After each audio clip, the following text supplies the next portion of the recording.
des partisans de l'opposition togolaise ne cessent d'interpeller l'armée togolaise et de l'inviter à suivre l'exemple de son homologue du Zimbabwe en déposant le président togolais, Faure Gnassingbé. Faisant samedi le bilan du troisième jour des manifestations de la coalition des 14 partis de l'opposition, le ministre de la Sécurité et de la Protection civile, Yark Dameham, a indiqué que les forces armées togolaises, FAT, sont loyales et républicaines.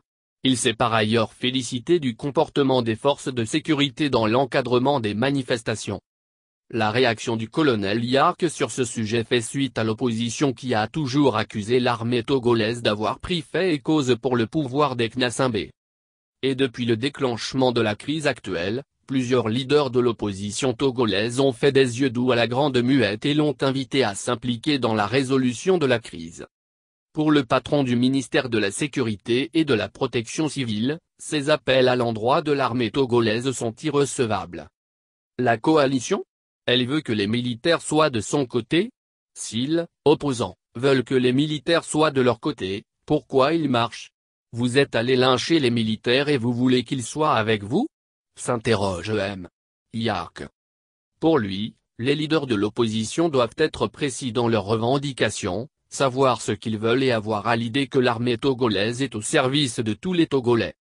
Qu'ils ne rêvent pas que les militaires seront de leur côté. Les militaires sont fidèles aux institutions de la République. Ils font partie d'une armée républicaine qui assure la sécurité de tous les Togolais, a-t-il ajouté.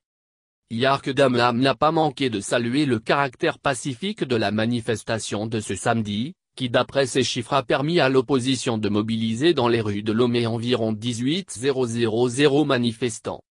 Au niveau de la coalition de l'opposition, on parle plutôt de centaines de milliers de Togolais qui ont investi les rues de Lomé et des régions pour exiger le retour à la Constitution de 1992, le vote de la diaspora et la libération des récents manifestants détenus.